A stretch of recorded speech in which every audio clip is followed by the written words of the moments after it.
কেন পৌঁছতে দেবেন না? ওনারা যদি ভালো কাজ করে থাকেন এত ভয় কিসের ওনাদের? ওনারা কেন পৌঁছতে দিচ্ছেন না? আমিও সেই প্রশ্ন ওনাদের কাছে তুলছি। মাননীয় মুখ্যমন্ত্রীর আন্দোলন দেখেই আমরা প্রভাবিত হয়ে আন্দোলনে নেমেছি, কিন্তু উনি কেন এটা করলেন? লজ্জা, ওনার লজ্জা, এটা ওনার লজ্জা। ঘরের থেকে তুলে আনছে, চিন্তা করা। আমার বাড়ির 20 পা দূরে আমাকে অ্যারেস্ট করা হয়েছে এবং অন্ধকারে 5:45 আমাকে ওই অন্ধকার থেকে চোরের মতন দাঁড়িয়ে আছে দুজন মহিলা পুলিশ আর একজন পুরুষ পুলিশ আর ড্রাইভার সম্ভবত। আমি জিজ্ঞেস করছি কোন রাস্তা দিয়ে নিয়ে যাচ্ছে, আমি ঠিক বুঝতে পারছি না। আমরা আমাকে কি মেরে ফেলার প্ল্যান হয়েছে? যদি মারবেন তো মেরে দিন, আমার হাজবেন্ড তাহলে 5 লক্ষ টাকাটা পাবে, যে টাকাটা আমরা দাবি করছি সেটা পাবে। বললো না না মারবো না। আমি বললাম কোথায় নিয়ে যাচ্ছেন? জায়গার নাম উল্লেখ করেনি। আমি এই থানা এই প্রথম দেখছি। আমি মহিলা থানা ছিল শুনেছি, কিন্তু আমি কোনোদিন আসিনি। আমি কিন্তু কোনো অ্যান্টি সোশ্যাল নই, কোনো ক্রিমিনাল নই, আমি সমাজসেবিকা। আমার এক্ষুনি ফোন এসছে বেনাচিতি রায়পাড়া থেকে, হেমশিলা স্কুলের যিনি মালিক তার আত্মীয়ের প্রসব হয়েছে, অনন্যা রায় এইমাত্র ফোনটা ঢুকেছে যে কাকিমা আমার কন্যা সন্তান হয়েছে, ভ্যাকসিনগুলো কখন নেব? তাকে আমি বলতে পারিনি, তাকে বলতে পারলাম না, আমি থানাতে আটকানো আছি, আমি এখন বলতে পারলাম না। আমি বলেছি ঠিক আছে আমি যে যোগাযোগ করব। পুলিশ জোর করে তুলে হ্যাঁ নিয়ে আসে। আমাকে জোর করে, একদম জোর করে। আমরা না না আমরা আমার সব থেকে বড় প্রশ্ন হচ্ছে মাননীয় মুখ্যমন্ত্রীর কাছে যে মুখ্যমন্ত্রী কেন এত ভয় পাচ্ছেন?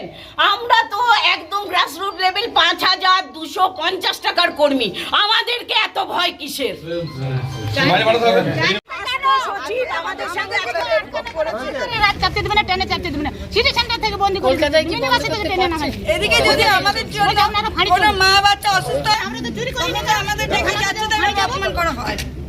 আমাদের যেখানে যেখানে দিদিদেরকে হ্যারাস করা হচ্ছে, মাননীয় মুখ্যমন্ত্রী হ্যারাস যেখানে যেখানে করা হচ্ছে, সেইখানে সব যারা এই কাজ করছে তাদের চরমতম শাস্তির দরকার আছে। যদি সেই ধরনের শাস্তি উনি দিতে পারেন তবে জানবো উনি আমাদের মুখ্যমন্ত্রী, না হলে আমরা কিন্তু এটা মানবো না। আমরা 85,000 মেয়ে রাস্তায় আছি, 85,000 মেয়ে। ওই হাতটা বেরিয়েছে। Happy birthday. ও দিদি ওদিকে যান। মাতৃশক্তির তরফ থেকে আজকে আমরা আমাদের মহিলা থানায় আছে, যে দিদিরা আছে বিজেপির তাদেরকে বিক্ষোভ আমরা চলছে। পুলিশ জানাই, তাদের এই আন্দোলনকে আমরা মালা করবো, অ্যাচিভমেন্টের দরকার আছে, আমাদের বেতন বৃদ্ধির দরকার আছে। চটি চাটা পুলিশ প্রশাসন তৃণমূল দূর হটো, দূর হটো, দূর হটো। চটি চাটা পুলিশ প্রশাসন দূর হটো, দূর হটো, দূর হটো। অবস্থা কে বলকে অ্যারেস্ট করা হলো? কার সাথে পুলিশ প্রশাসন জবাব দাও, জবাব চাই, জবাব দাও। বলকে অ্যারেস্ট করা হলো কার সাথে পুলিশ প্রশাসন জবাব দাও, জবাব চাই, জবাব দাও। আশাকর্মীদের অ্যারেস্ট করা হচ্ছে কার সাথে পুলিশ প্রশাসন জবাব দাও, জবাব চাই, জবাব দাও। আশাকর্মীকে দিকে দিকে হেনস্থা করা হচ্ছে কার সাথে পুলিশ প্রশাসন জবাব দাও, জবাব চাই, জবাব দাও। এই পুলিশ প্রশাসন হায় হায়, হায় হায়, হায় হায়। এই পুলিশ প্রশাসন হায় হায়, হায় হায়, হায় হায়।